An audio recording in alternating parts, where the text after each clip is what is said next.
ಕರ್ನಾಟಕದ ಸಾಂಸ್ಕೃತಿಕ ನಾಯಕ ವಿಶ್ವಗುರು ಶ್ರೀ ಬಸವಣ್ಣನವರ ಜಯಂತಿಯ ಶುಭಾಶಯಗಳನ್ನ ಹೇಳೋದಕ್ಕೆ ನಾನು ಇಷ್ಟಪಡ್ತೀನಿ.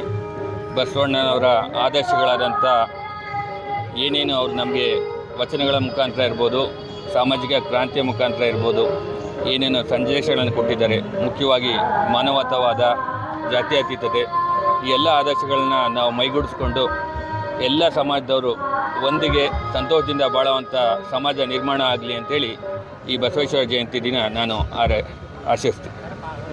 ಆಶಯಗಳು ಸಮಸ್ತ ನಾಗರಿಕೆ ಮತ್ತು ಎಲ್ಲ ಜನರು ಇಲ್ಲಿ ಬಂದಿರೋರು ಬಸವಣ್ಣ ಅವರ ಸ್ಟ್ಯಾಚ್ಯೂಗೆ ಮಾಲಾರ್ಪಣೆ ಮಾಡಿ ಎಲ್ಲರಿಗೆ ಜಯಂತಿ ಶುಭಾಶಯ ಕೊಡ್ತಾ ಎಲ್ಲರಿಗೆ ಹಿರಿಯರು ಎಲ್ಲರೂ ಬಂದಿರೋರಿಗೆ ಪ್ರತಿಯೊಬ್ಬರಿಗೆ ನಾವು ಜಯಂತಿಯ ಶುಭಾಶಯಗಳು ಹೇಳೋಕ್ಕೆ ಇಷ್ಟಪಡ್ತೀನಿ. ತಮ್ಮೆಲ್ಲರಿಗೂ ಗೊತ್ತಿದೆ ಬಸವಣ್ಣನವರು ಈಸ್ ಅ ಸೋಷಿಯಲ್ ರಿಫಾರ್ಮರ್.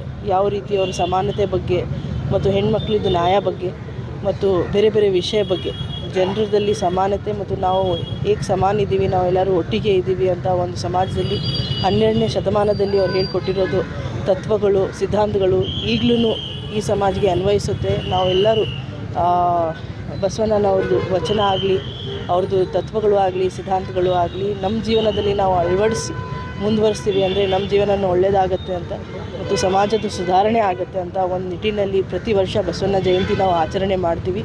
ಈ ವರ್ಷವೂ ನೀತಿ ಸಮಿತಿ ಇದ್ದರೂ ಸಹ ಭಾಳ ಚೆನ್ನಾಗಿ ಅವರು ಆಚರಣೆ ಮಾಡಿದ್ದಾರೆ. ಎಸ್ಪೆಷಲಿ ತುಂಬ ಸುಂದರವಾಗಿ ಇದೆಲ್ಲ ಒಂದು ಡೆಕೋರೇಷನ್ ಮಾಡಿ ಜನರಿಗೆ ಎಲ್ಲರಿಗೆ ಕರೆಸಿ ದೊಡ್ಡ ಪ್ರಮಾಣದಲ್ಲಿ ಕಾರ್ಯಕ್ರಮ ಮಾಡ್ತಾಯಿದ್ದಾರೆ. ಸಮಿತಿಯವರಿಗೆ ನಾವು ಶ್ಲಾಘನೀಯ ಕೆಲಸ ಮಾಡ್ತಾ ಇರೋರಿಗೆ ಪ್ರತಿಯೊಬ್ಬರಿಗೆ ನಾವು ಅಭಿನಂದನೆಗಳು ಹೇಳೋಕ್ಕೆ ಇಷ್ಟಪಡ್ತೀನಿ ಮತ್ತು ಇಡೀ ಗುಲ್ಬರ್ಗ ಜನರಿಗೆ ನಾವು ಬಸವಣ್ಣ ಜಯಂತಿನ ಶುಭಾಶಯಗಳು ಹೇಳೋಕ್ಕೆ ಇಷ್ಟಪಡ್ತೀನಿ.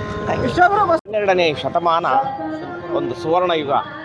ಜಾತಿ, ವರ್ಗ, ವರ್ಣ ರಹಿತವಾದ ಸಮಾಜವನ್ನು ನಿರ್ಮಾಣ ಮಾಡಿದ ವಿಶ್ವಗುರು ಬಸವಣ್ಣನವರು ಇವತ್ತು 900 ವರ್ಷಗಳಾದರೂ ಕೂಡ ಶಾಶ್ವತವಾಗಿದ್ದಾರೆ.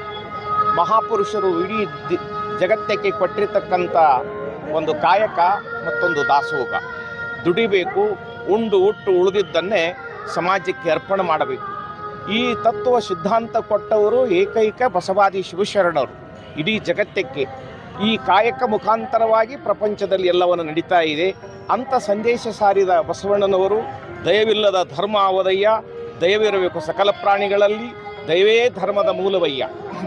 ಈ ವಚನ ಎಲ್ಲ ಧರ್ಮಗಳಿಗೆ ಅನ್ವಯಿಸ್ತಾ ಇದೆ. ಅಂಥ ಧರ್ಮ ಕೊಟ್ಟಿರುವ ವಿಶ್ವಗುರು ಬಸವಣ್ಣನವರ ಜಯಂತಿಯನ್ನು ಇವತ್ತು ಆಚರಣೆ ಮಾಡ್ತಾ ಇದ್ದೇವೆ.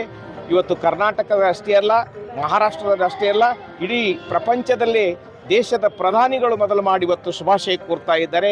ಅಂಥ ವಿಶ್ವಗುರು ಬಸವಣ್ಣನವರ ಜಯಂತಿಗೆ ಎಲ್ಲ ಭಕ್ತಾದಿಗಳಿಗೆ ಶುಭಾಶಯಗಳು.